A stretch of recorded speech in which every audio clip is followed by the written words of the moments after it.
Bonjour à tous, j'espère que vous allez bien. Aujourd'hui, je vais vous faire une vidéo sur cette fameuse pergola solaire que je devais vous montrer depuis des mois. J'ai vraiment pris du retard.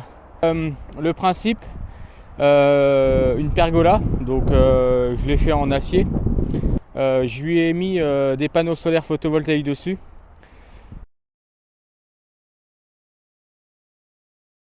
Alors c'est le début d'une nouvelle chose puisque derrière après est prévu de faire des carports de voitures, toujours avec des panneaux bifaciaux. Donc je vous montre tout de suite à quoi ça ressemble.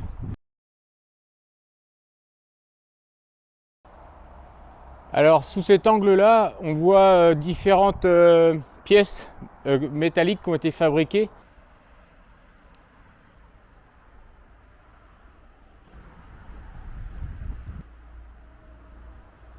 On a tout simplement une structure métallique qui a été faite avec des tubes carrés 10 cm de côté, donc du 100 par 100 en 3 mm d'épaisseur.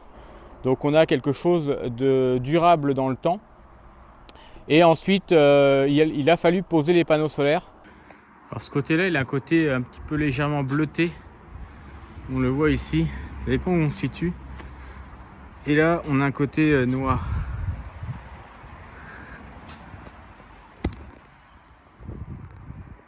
Puisque, en fait, il faut que l'ombre du premier panneau ne dérange pas celle du deuxième et celle du deuxième du troisième. Donc la pente que j'ai mise sur cette pergola, c'est beaucoup plus pentu que ce qu'on peut trouver dans le commerce, parce que dans le commerce ils mettent quasiment les panneaux à plat.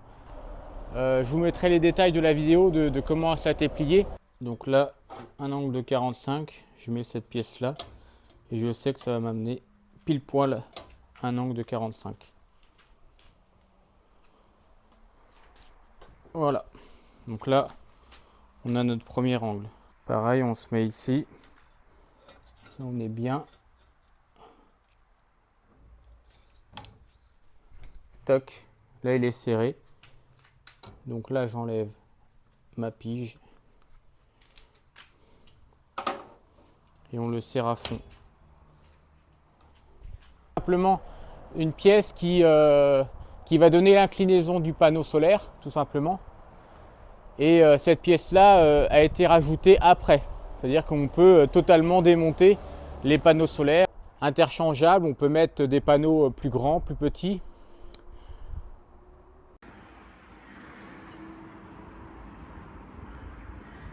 On peut très bien sur une pergola avoir ici sur ce premier panneau donc une embase qui est un peu plus basse, puisqu'en fait finalement il n'y a pas d'autres panneaux qui nous gênent. Et pour gagner un peu de hauteur, alors vous allez me dire 10 cm c'est pas beaucoup, mais ça fait la différence. C'est-à-dire que ici on va avoir un panneau un peu plus haut et donc moins choper l'ombre du premier tout simplement. Et on pourrait refaire sur le troisième panneau quelque chose d'encore plus haut. Après bon voilà, ça commence après à faire assez haut sur le dernier, mais voilà, ça peut se faire aussi comme ça. Alors la première idée en fait, cette pièce là, moi j'avais envie de la faire en découpe laser. Aujourd'hui on peut avoir des formes un peu aérées de ce qu'on veut, des motifs bien précis, sauf que bon ça coûte un peu cher la découpe laser. Là le fer plat encore une fois ça coûte rien, on peut faire ce qu'on veut. Et même si on regarde bien sur la pergola, en fait c'est même pas cette pièce là, c'est à dire que ça c'était la première idée et je me suis aperçu que ce tube de là en fait il servait à rien du tout. Donc j'ai coupé là et donc j'ai fait un trou et en fait c'est posé simplement sur la structure déjà présente.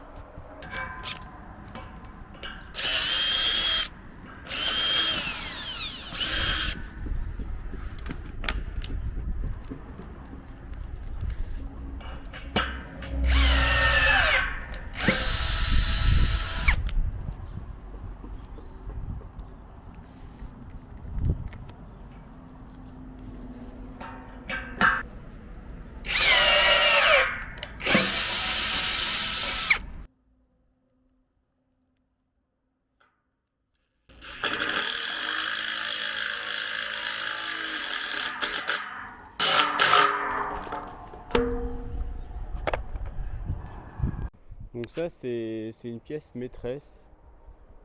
Voilà, avec un angle comme ça. Et donc elle va venir se fixer comme ceci. Alors là on peut voir qu'il y a l'ajustement qui n'est pas parfait. Mais c'est pas un problème puisque ça reste assez flexible et je vais pouvoir ramener ça tout à l'heure. Donc là en fait on a notre armature qui a été pliée. Donc là on voit qu'il y a ça va pas en face. Et c'est tout à fait normal, c'est préparé. Donc je vais y mettre l'insert déjà. Alors il y a plusieurs types d'inserts. Il vaut mieux prendre des plus grands inserts, comme ça l'écartement à l'intérieur sera beaucoup plus fort. Toc. Je vais venir utiliser ma pince. Voilà. On l'entend, elle doit forcer. Donc si on regarde bien, l'insert il s'est rapproché, donc ça s'est écrasé. Donc là on peut pas l'arracher. Hein. Et ensuite donc va venir mon trou dedans. Donc il y a de la flexibilité. Hein. On le voit très bien. Donc impeccable.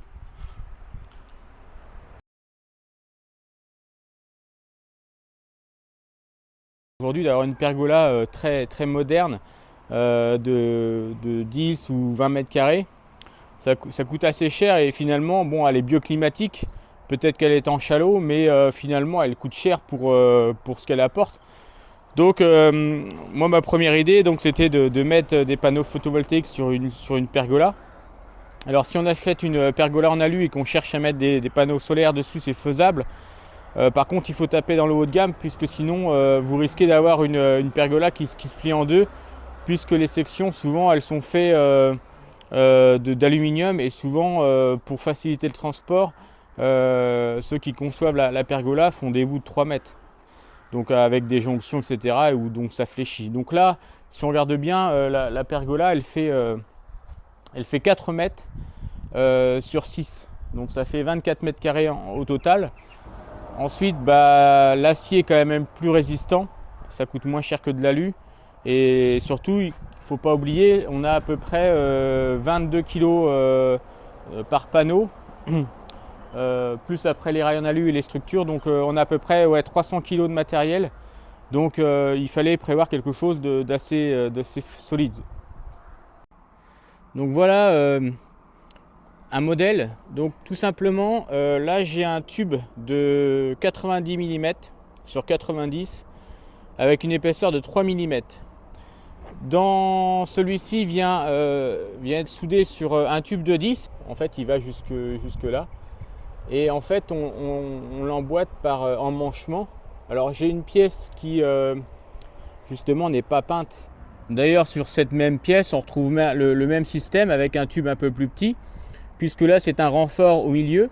Donc il vient reprendre la même idée avec un carré qui va alors là c'est un tube de 50, donc j'ai un tube de 60 qui va rentrer dedans avec pareil des inserts. Alors on n'est pas obligé d'en mettre, puisqu'en fait il va être prisonnier entre les poutrelles lors du montage. Donc j'ai tout simplement emmanché mon tube dans un carré qui est plus petit, donc du 90 sur du 9, et puis j'ai terminé ici par une patte de fixation qui reprend la patte et les deux tubes. Donc c'est très solidaire. Et après dessus donc j'ai refixé tout simplement mes rails en aluminium. Voilà, on y voit ici donc pareil le micro-onduleur qui est présent. Cette pergola est faite pour un schéma de ce qu'on appelle l'autoconsommation, puisqu'elle est branchée au réseau via les micro-onduleurs. Donc on a mis ensuite ici une boîte de dérivation, tout simplement brancher un tableau de protection avec les différentiels, les différents curelets pour respecter la norme VDE. Pour assembler cette pergola, il a fallu qu'on soit quand même à 3, puisqu'en fait on n'est pas sur une pergola en alu, donc c'est quand même assez lourd. Et d'un bout à l'autre il faut tenir. Bon après voilà, ça se prévoit. J'espère que ça vous donne une bonne idée quand même de quoi ça ressemble sur les proportions. C'est quand même déjà un sacré truc, hein. Pour la platine, là c'est du fer plat 5 mm, je dirais 4 mm. avec un trou au milieu qui me permet de, s'il y a de l'humidité dans le tube, de pouvoir s'évacuer hein, sans problème. Alors en fait ça va aller très vite puisque d'une barre comme ça, d'un fer plat, je vais pouvoir passer à une pièce qui va me ressembler à ça. Donc en fait je vais le plier 3 fois et je viendrai après fignoler avec mon étau puisque ma presse ne peut pas serrer certains angles aigus. Alors on va commencer ici. Donc là je me mets pile poil à mon trait. Toc. Je serre le fer plat. Et là je viens régler à 45. Toc. Et je tire. Voilà. J'ai une butée qui me permet d'avoir un angle parfait. De 45. Voilà. Donc l'angle, il est plutôt pas mal. Ensuite, je reprends ici. Hop, j'ai tracé. Et je viens serrer à fond. Voilà. Donc on obtient cet angle-là qui va être posé comme ça. Et maintenant il ne reste plus que celui-ci. Donc là je le mets ici. Et je le serre à fond. Et voilà. Voilà, on l'a tordu. Il ne restera plus qu'à refermer cet angle-là que je vais prendre ici avec mon étau. Parce qu'on dirait pas comme ça, mais d'en faire un, ça va tout seul. D'en faire 9 pareil, c'est déjà pas la même histoire. Donc tout ce qui est soudure, ça ne me dérange pas.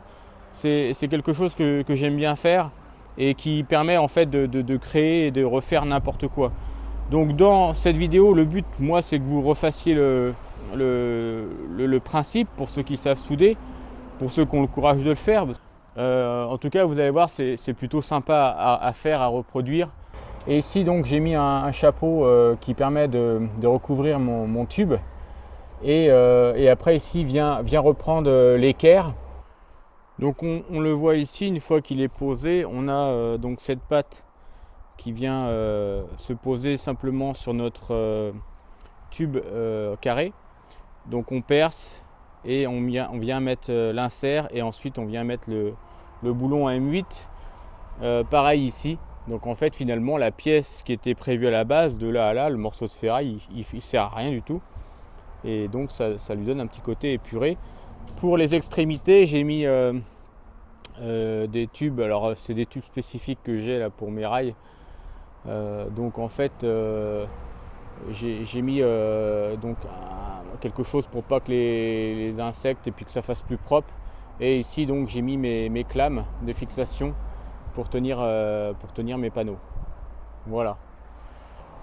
Pour la guirlande, ça c'est ce qu'on appelle des câbles en gage de chez Enphase qui permettent la liaison. Et comme on a une distance entre le panneau, celui-ci là, et celui-là, qui des fois est trop longue, donc on est obligé de mettre un raccord, enfin on en prévoit un de plus. À la base c'est pour mettre un micro-onduleur, mais là j'ai mis un bouchon qui est totalement étanche, ce qui me permet de ne pas redécouper le câble et remettre un domino, puisque ça sera forcément une source de problème par la suite. Donc si on veut pas être ennuyé, on fait ça bien et puis ça ira nickel. Moi c'était le but recherché, c'était de pouvoir mettre des voitures à l'ombre ou voilà, en profiter.